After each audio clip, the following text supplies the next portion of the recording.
In this episode, we'll learn how to make good choices in the lunchroom. We're going to take a look at a girl in the lunchroom. She isn't making good choices. You'll be able to pause the video and talk about what she's doing and what she should be doing instead.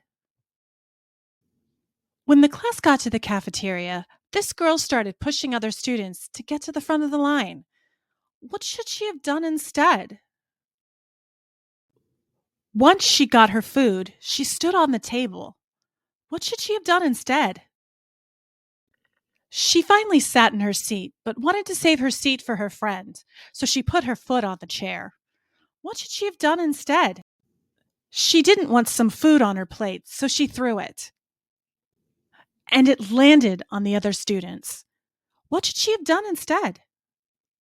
She saw her friend across the lunchroom, so she shouted to get her attention.